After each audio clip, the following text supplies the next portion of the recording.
আপনারা ইতিমধ্যেই দেখেছেন বাংলাদেশে রাজনীতির একটা নতুন মেরুকরণ তৈরি হয়েছে। জুলাই বিপ্লব পরবর্তী ১.৫ বছর পরে একটি সরকার গঠিত হয়েছে। যদিও আমাদের প্রত্যাশা ছিল এই সরকারটি জনগণের রায় নিয়ে গঠিত হবে, কিন্তু ইলেকশন ইঞ্জিনিয়ারিংয়ের মধ্য দিয়ে বিভিন্ন জায়গায় পেশি শক্তি খাটিয়ে এবং তারা নানাভাবে প্রশাসনকে প্রভাবিত করে তারা ইলেকশন ইঞ্জিনিয়ারিং করে ক্ষমতায় এসেছে ব্রুট মেজরিটি নিয়ে। এরপরেই সংসদ অধিবেশনে আমরা তাদের কাছে প্রত্যাশা করেছিলাম একটি জনবান্ধব জন আকাঙ্ক্ষার একটি দেশ গড়ার জন্য সরকার এবং বিরোধী দল কাঁধে কাঁধ মিলিয়ে এই রাষ্ট্র গঠনের জন্য ভূমিকা রাখবে। জুলাই বিপ্লবে যারা ভূমিকা রেখেছিল, শহীদ হয়েছে, জীবন দিয়েছে, পঙ্গুত্ব বরণ করেছে, যে সকল ছাত্র নেতৃবৃন্দ এখানে ভূমিকা রেখেছিল তাদের সাথে করে নিয়ে নতুন বাংলাদেশ গড়ার প্রয়াস তারা পাবে। কারণ তাদের রাজনৈতিক অধিকার দীর্ঘ সময় ধরে বঞ্চিত ছিল। তাদের প্রধান নেতা দেশের বাইরে দেশান্তরিত অবস্থায় ছিল। এই অবস্থায় থেকে দেশের রাজনীতির একটা পরিবর্তনের জন্য যারা জীবন দিয়েছে, যারা এখানে আহত হয়েছে, পঙ্গুত্ব বরণ করেছে, তাদেরকে সাথে নিয়ে এই দেশ গড়ার যে সুযোগটা তাদের ছিল সেটা তারা না করে ভিন্ন পথে ভিন্ন পন্থা তারা অবলম্বন করেছে। এবং তাদের মধ্যে যে অহংবোধ, সংসদে দাঁড়িয়ে স্বরাষ্ট্রমন্ত্রীর বক্তব্যের ক্ষেত্রে বিরোধী দলকে, অন্যান্য সংসদ সদস্যকে যেভাবে তুচ্ছ তাচ্ছিল্য করে কথাবার্তা বলার স্টাইল, প্রধানমন্ত্রীর সামনে দাঁড়িয়ে তিনি অনেকটা ডিফ্যাক্টো প্রধানমন্ত্রীর মতো যেভাবে ভঙ্গিমায় কথাবার্তা বলেন এবং সংবিধানের যে ধরনের ব্যাখ্যা নিজের মতো করে আপন মহিমায় দেন, মাঝে মাঝে যা স্ববিরোধিতায় রূপান্তরিত হয়, সেগুলো জনমনে আতঙ্ক সৃষ্টি করছে। আর একজন ওবায়দুল কাদের আমরা দেখতে পাই কিনা আমরা শঙ্কিত হয়ে পড়েছি। তারই প্রেক্ষাপটে আমরা গণভোটের এই যে জনসম্পৃক্ততা ছিল, প্রায় ৭০% মানুষ যে ভোটে রায় দিয়েছে, যারা ৫১% ভোট পেয়ে তারা সরকার গঠন করে ক্ষমতা পরিচালনা করছে, তাদের চাইতেও বেশি পাওয়ারফুল যেই ভোট, সেই ভোটকে তারা ডিনাই করার মতো সাহস তারা দেখাচ্ছে। এখন তারা সেই প্রস্তাব উত্থাপন করবে না, সেই রায়কে তারা বাস্তবায়ন করবে না। তারই প্রেক্ষাপটে ছাত্র সংগঠন হিসেবে, দায়িত্বশীল ছাত্র সংগঠন হিসেবে ইসলামী ছাত্র শিবির মনে করছে এই পরিস্থিতিতে মুখ বন্ধ করে থাকার কোনো সুযোগ নেই। আমরা আমাদের কথাগুলো বলবো, আমাদের দাবিগুলো উত্থাপন করছি। সরকারের সুবুদ্ধি উদয় না হলে আমরা রাজপথে দাঁড়িয়ে আমাদের কথাগুলো বলার চেষ্টা করব এবং দাবি আদায়ের জন্য ছাত্র জনতাকে সাথে নিয়ে আমরা রাজপথে থাকবো ইনশাআল্লাহ। আমি সামগ্রিক প্রেক্ষাপটে বর্তমান সময়ের আলোকে আমাদের আজকে যে সেমিনারের আয়োজন করা হয়েছে সেই সেমিনারের প্রবন্ধ পেপার আপনাদের সামনে উপস্থাপন করছি। গণভোটের আলোকে জনরায় বাস্তবায়নে গড়িমসি সরকারের দায় ও জবাবদিহিতা, ঐতিহাসিক প্রেক্ষাপট এবং জনরায়ের সাংবিধানিক চরিত্র নিয়ে আমি শুরুতে আলোচনা করব। গণতান্ত্রিক রাষ্ট্র ব্যবস্থার মূল ভিত্তি হলো জনসম্মতি, অংশগ্রহণ ও সার্বভৌম ইচ্ছার প্রতিফলন। একটি রাষ্ট্র তখনই প্রকৃত অর্থে গণতান্ত্রিক রূপ লাভ করে যখন জনগণের ইচ্ছাকে কেবল রাজনৈতিকভাবে নয়, বরং সাংবিধানিক ও আইনিভাবে সর্বোচ্চ মর্যাদা দেয়া হয়। বাংলাদেশের সাম্প্রতিক রাজনৈতিক প্রেক্ষাপটে ২০২৪ সালের জুলাই আগস্টের ছাত্র জনতার ঐতিহাসিক অভ্যুত্থান এই মূলনীতির এক বাস্তব ও শক্তিশালী বহিঃপ্রকাশ হিসেবে আবির্ভাব হয়েছে। এই অভ্যুত্থানের মাধ্যমে ফ্যাসিবাদ ও স্বৈরাচার শাসন ব্যবস্থার মূলোৎপাটন হয়েছে, রাষ্ট্র পুনর্গঠনের একটি নতুন সম্ভাবনার দ্বার উন্মুক্ত হয়েছে। অভ্যুত্থান পরবর্তী সময়ে সার্বজনীন রাজনৈতিক দাবি ছিল রাষ্ট্রীয় কাঠামোর আমূল পরিবর্তন করা, এমন মৌলিক সংস্কার এখানে আনয়ন করা যার মাধ্যমে ভবিষ্যতে কোনো ব্যক্তি বা দল পুনরায় ফ্যাসিবাদী চরিত্র অথবা ক্ষমতার একচ্ছত্র আধিপত্য গ্রহণ করতে না পারে। অর্থাৎ এই আন্দোলনের কেন্দ্রীয় লক্ষ্য ছিল ক্ষমতার বিকেন্দ্রীকরণ, প্রাতিষ্ঠানিক জবাবদিহিতা এবং সাংবিধানিক ভারসাম্য প্রতিষ্ঠা করা। এই গণ আকাঙ্ক্ষাকে প্রাতিষ্ঠানিক রূপ দেওয়ার লক্ষ্যে জাতীয় ঐক্যমত কমিশন গঠিত হয়, যেখানে দেশের বিভিন্ন রাজনৈতিক দল ও নাগরিক সমাজের প্রতিনিধিরা অংশগ্রহণ করে। দীর্ঘ আলোচনার পর ৮৪টি সংস্কার প্রস্তাবে ঐক্যমত্য প্রতিষ্ঠিত হয়, যার মধ্যে ৪৭টি ছিল সরকারের সংবিধান সংশোধন সম্পর্কিত, সরাসরি সংশোধন সম্পর্কিত। এই প্রস্তাবসমূহ ২০২৫ সালের ১৭ অক্টোবর রাজনৈতিক দলসমূহের অংশগ্রহণে আনুষ্ঠানিকভাবে স্বাক্ষরিত হয়ে জুলাই জাতীয় সনদ হিসেবে আত্মপ্রকাশ করে। জুলাই সনদের প্রস্তাবগুলো রাষ্ট্রীয় ক্ষমতার কাঠামোকে পুনর্বিন্যাস করার লক্ষ্য বহন করে।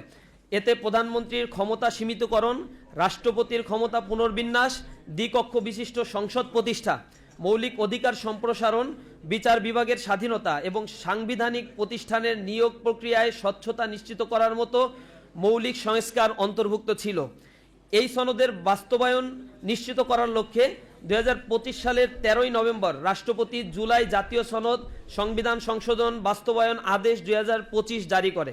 এই আদেশের মাধ্যমে সনদকে একটি কার্যকর আইনি কাঠামোর মধ্যে আনা হয় এবং জনগণের প্রত্যক্ষ মতামত গ্রহণের পথ উন্মুক্ত হয়। এই ধারাবাহিকতায় 2026 সালের 12ই ফেব্রুয়ারি ত্রয়োদশ জাতীয় সংসদ নির্বাচনের দিনে এই ঐতিহাসিক গণভোট অনুষ্ঠিত হয়। নির্বাচন কমিশনের তথ্য অনুযায়ী এই গণভোট প্রায় 68.59% ভোটার হ্যাঁ ভোট প্রদান করে জুলাই সনদের পক্ষে সুস্পষ্ট এবং নিরঙ্কুশ সমর্থন ব্যক্ত করে, যা বর্তমান সরকারের ম্যান্ডেটের চাইতেও অনেক বেশি শক্তিশালী। একজন সচেতন নাগরিক হিসেবে নাগরিকের দৃষ্টিকোণ থেকে এই গণভোটের তাৎপর্য অত্যন্ত গভীর। এটি কেবল একটি নীতিগত অনুমোদন নয়, বরং এটি রাষ্ট্র ও জনগণের মধ্যে একটি নতুন সামাজিক চুক্তি বা সোশ্যাল কন্ট্রাক্ট প্রতিষ্ঠা। জনগণের এই প্রত্যক্ষ ম্যান্ডেট স্পষ্টভাবে নির্দেশ করে যে নির্বাচিত প্রতিনিধিরা কেবল আইন প্রণেতা হিসেবে নয়, বরং সংবিধান সংস্কার পরিষদের সদস্য হিসেবে দ্বিতীয় শপথ গ্রহণ করে নির্দিষ্ট সময়সীমার মধ্যে জুলাই সনদের আলোকে সংবিধান সংশোধন সম্পন্ন করবেন, যে শপথ ইতিমধ্যে বিরোধী দল নিয়েছে। অতএব এই গণভোটের ফলাফলকে একটি সাধারণ রাজনৈতিক মতামত হিসেবে দেখা যায় না, এটি একটি সুস্পষ্ট সাংবিধানিক নির্দেশনা, যা জনগণের সার্বভৌম ক্ষমতার প্রত্যক্ষ বহিঃপ্রকাশ। গণভোটের সাংবিধানিক বাধ্যবাধকতা বনাম নোট অফ ডিসেন্ট। বর্তমান ক্ষমতাসীন বিএনপি নেতৃত্বাধীন সরকারের পক্ষ থেকে জুলাই সনদ পূর্ণাঙ্গভাবে বাস্তবায়ন না করার পক্ষে যে প্রধান যুক্তি উপস্থাপন করা হচ্ছে তা হলো, জাতীয় ঐক্যমত্য কমিশনের আলোচনার সময় তারা সনদের বিভিন্ন গুরুত্বপূর্ণ ধারায় নোট অফ ডিসেন্ট বা ভিন্ন মত প্রদান করেছিল। সুতরাং তাদের দাবি অনুযায়ী সংসদে 2/3 সংখ্যাগরিষ্ঠতার ভিত্তিতে তারা নিজেদের দলীয় অবস্থান বা নির্বাচনী ইশতেহার অনুযায়ী সংস্কার বাস্তবায়ন করতে পারে এবং বাধ্যতামূলকভাবে জুলাই সনদ অনুসরণ করতে হবে না। কিন্তু এই যুক্তি কেবলই একটি দুর্বল যুক্তি নয়, এটি সাংবিধানিকভাবেও অসঙ্গতিপূর্ণ, যৌক্তিকভাবে স্ববিরোধী এবং গণতান্ত্রিক নীতির সুস্পষ্ট পরিপন্থী। এই অবস্থানের অসারতা 3টি মৌলিক আইনি ভিত্তির আলোকে ব্যাখ্যা করা যায়। এখানে একটি মৌলিক সাংবিধানিক দ্বন্দ্ব স্পষ্ট হয়ে ওঠে। জনগণের প্রত্যক্ষ সার্বভৌম অর্থাৎ পপুলার সভরেন্টি বনাম সংসদীয় সংখ্যাগরিষ্ঠতার একটি দাবি। জনরায়ের সর্বোচ্চ সাংবিধানিক বৈধতা আসলে কি? বাংলাদেশের সংবিধানের 7-1 অনুচ্ছেদে সুস্পষ্টভাবে ঘোষণা করা হয়েছে, প্রজাতন্ত্রের সকল ক্ষমতার মালিক হবে জনগণ। এই নীতির আলোকে রাষ্ট্রের সকল সাংবিধানিক ও আইনগত কাঠামো শেষ পর্যন্ত জনগণের ইচ্ছার উপর ভিত্তি করেই প্রতিষ্ঠিত। যখন কোনো দলিল, এই ক্ষেত্রে জুলাই সনদ ও তার বাস্তবায়ন আদেশ, সরাসরি গণভোটের মাধ্যমে জনগণের সামনে উপস্থাপিত হয় এবং বিপুল সংখ্যাগরিষ্ঠতার মাধ্যমে অনুমোদিত হয়, তখন সেই অনুমোদন একটি সাধারণ রাজনৈতিক সমর্থন নয়, বরং এটি একটি প্রত্যক্ষ সার্বভৌম ম্যান্ডেট। প্রায় 68.69% ভোটারের হ্যাঁ ভোটের আইনি তাৎপর্য হলো জনগণ জুলাই সনদকে তার সামগ্রিকভাবে গ্রহণ করেছে। এই গ্রহণযোগ্যতা কোনো খণ্ডিত বা শর্ত সাপেক্ষে অনুমোদিত নয়, এটি একটি পূর্ণাঙ্গ অনুমোদন। ফলে পরবর্তীতে কোনো রাজনৈতিক দল বা সংসদীয় সংখ্যাগরিষ্ঠতা এই ম্যান্ডেটকে পুনর্ব্যাখ্যা বা সীমিত করার ক্ষমতা রাখে না। সাংবিধানিক তথ্য অনুযায়ী যখন প্রত্যক্ষ গণভোটের মাধ্যমে জনগণের মতামত প্রকাশিত হয়, তখন তা একটি উচ্চতর নরমেটিভ অবস্থান ধারণ করে, যা দলীয় ইশতেহার বা সংসদীয় সিদ্ধান্তের উপরে প্রাধান্য বিস্তার করে। প্রিয় সাংবাদিক বন্ধুগণ, নোট অফ ডিসেন্টের একটি আইনি প্রক্রিয়াগত একটি উপাদান, যা মূলত খসড়া প্রণয়ন ও আলোচনার পর্যায়ে রাজনৈতিক দলগুলো মত পার্থক্যের ক্ষেত্রে নথিভুক্ত করা হয়। এটি কোনো চূড়ান্ত বা বাধ্যবাধকতামূলক আইনি অবস্থান নয়। যখন একটি খসড়া দলিল, তার মধ্যে এই ভিন্ন মতগুলো অন্তর্ভুক্ত ছিল, সরাসরি জনগণের সামনে গণভোটের মাধ্যমে এটি উপস্থাপিত হয় এবং জনগণ সেটিকে অনুমোদন করে, তখন পূর্ববর্তী সকল প্রক্রিয়াগত আপত্তি বা ভিন্নমত স্বয়ংক্রিয়ভাবে আইনিভাবে গুরুত্ব হারায়। অর্থাৎ এই গণভোটকে কেবল একটি জনমত যাচাই প্রক্রিয়া হিসেবে দেখা যাবে না, বরং এটি একটি পূর্ণাঙ্গ রেটিফিকেশন প্রসেস, যার মাধ্যমে জনগণ খসড়া সনদকে চূড়ান্ত বাধ্যতামূলক রূপ প্রদান করেছে। এই সিদ্ধান্তের ফলে পূর্ববর্তী নোট অফ ডিসেন্টগুলো কার্যত তামাদি হয়ে যায়। এই প্রেক্ষাপটে এই ধরনের গণভোট উদ্বুদ্ধ ম্যান্ডেটকে একটি নন ডিরোগেবল ম্যান্ডেট হিসেবে বিবেচনা করা যায়, যা কোনো রাজনৈতিক বা আইন প্রণয়নকারী কর্তৃপক্ষ দ্বারা হ্রাস বা পরিবর্তনযোগ্য নয়। অতএব কোনো রাজনৈতিক দল পরবর্তীতে নোট অফ ডিসেন্টের দোহাই দিয়ে গণভোটের অনুমোদিত একটি দলিলকে খণ্ডিতভাবে বাস্তবায়ন করতে চাইলে তা সরাসরি জনগণের ম্যান্ডেটের বিরোধিতা হিসেবে বিবেচিত হবে। এক্ষেত্রে আমরা দেখছি সরকারের বর্তমান যারা রয়েছে তাদের বিভিন্ন ক্ষেত্রে স্ববিরোধী কিছু মতামত তারা ব্যক্ত করছে। বর্তমান সরকারের আইনমন্ত্রী অন্তর্বর্তীকালীন সরকারের সময় রাষ্ট্রের প্রধান আইন কর্মকর্তা হিসেবে তিনি অ্যাটর্নি জেনারেল হিসেবে দায়িত্ব পালন করেছিলেন। সেই সময় তিনি জাতীয় ঐক্যমত্য প্রক্রিয়ার অংশ হিসেবে জুলাই সনদ বাস্তবায়ন আদেশ জারি এবং সেই আদেশের উপরে গণভোট আয়োজনের পক্ষে আইনি পরামর্শ প্রদান করেছিলেন। এমনকি তিনি মত দিয়েছিলেন যে নির্দিষ্ট সময়সীমার মধ্যে যদি সংবিধান সংস্কার পরিষদ জুলাই সনদ বাস্তবায়ন করতে ব্যর্থ হয় তাহলে গণভোটের রায়ের ভিত্তিতে তা স্বয়ংক্রিয়ভাবে কার্যকর হবে। অর্থাৎ তিনি এখানে একটি পিউনিটিভ মেকানিজম যুক্ত করার প্রস্তাবও তিনি করেছিলেন। কিন্তু ক্ষমতায় এসে এই একই ব্যক্তির দ্বিমুখী চরিত্র আমরা জাতির সামনে স্পষ্ট দেখেছি। আমরা দেখেছি স্বরাষ্ট্রমন্ত্রী তিনি ঐক্যমত্য কমিশনে এসে জুলাই সনদের পক্ষে সকল প্রকার আলোচনায় অংশগ্রহণ করেছেন এবং গুরুত্বপূর্ণ ফ্যাক্টর হিসেবে তিনি ভূমিকাও রেখেছিলেন। গণভোটের পক্ষে তার দলীয় প্রধান ভোট চেয়েছিল, কিন্তু এখন তাদের দ্বিচারিতা জনমনে আতঙ্ক এবং আশঙ্কা সৃষ্টি করে রেখেছে, যা রীতিমতো উদ্বেগের সৃষ্টি করেছে বর্তমান বাংলাদেশের প্রেক্ষাপটে। সুতরাং আমরা স্পষ্টভাবে বলতে চাই, কোনো তাত্ত্বিক বিশ্লেষণ সাংবিধানিক ব্যাখ্যাকে সামনে নিয়ে এসে এই জুলাই বিপ্লবকে প্রশ্নবিদ্ধ করে জাতির সামনে এই জাতীয় প্রতারণা করা থেকে বর্তমান সরকারকে বিরত থাকতে হবে। এরই প্রেক্ষাপটে ইসলামী ছাত্র শিবির কয়েকটি বিষয়ে সুস্পষ্ট দাবি উত্থাপন করতে চায়।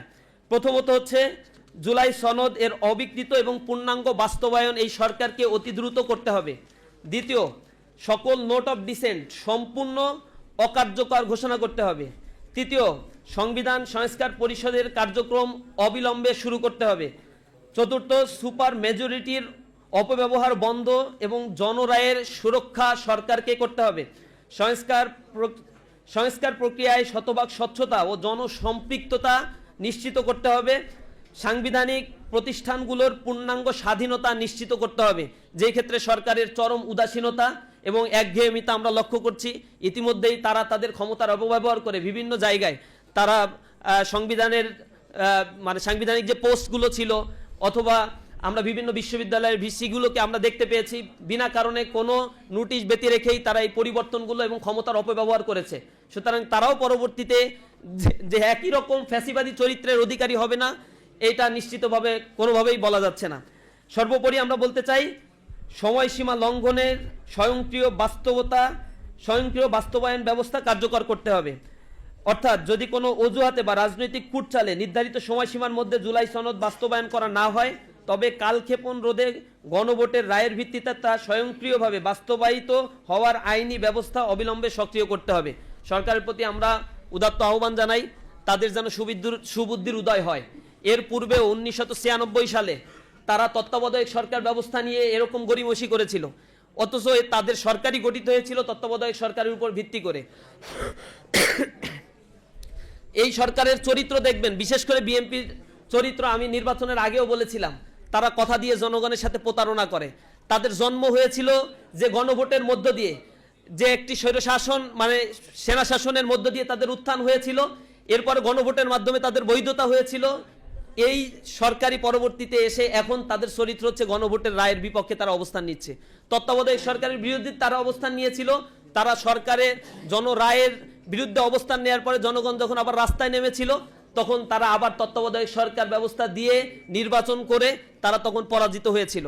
আমরা তাদের চরিত্র এর পূর্বেও দেখেছি, যদি তারা একই চরিত্র বজায় রাখে তাহলে জনগণ তাদের যে অধিকার তারা প্রয়োগ করেছে, গণভোটের রায় যে রায় তারা দিয়েছে সেই রায় বাস্তবায়নের জন্য আবার জনগণ রাস্তায় নামবে। আমরা সরকারের প্রতি আহ্বান জানাই, আজকে এই সেমিনারের মাধ্যমে আমরা হয়তো কিছু মানববন্ধন গোল টেবিল বৈঠকের মাধ্যমে প্রাইমারি পর্যায়ে সরকারকে কনসার্ন আমরা জানাবো। সরকার যদি আমাদের কনসার্নে তাদের বিবেক না নড়ে, তারা যদি এই বিষয়গুলোকে মাথায় না নেয়, তাহলে আমাদের যে কার্যক্রম বাকি থাকে অর্থাৎ রাজপথের আন্দোলন, সেই রাজপথের আন্দোলনেই আমরা নামবো ইনশাআল্লাহ। তো সকলকে এখানে উপস্থিত হওয়ার জন্য আবারও ধন্যবাদ জানাচ্ছি। আসসালামু আলাইকুম রহমতুল্লাহ।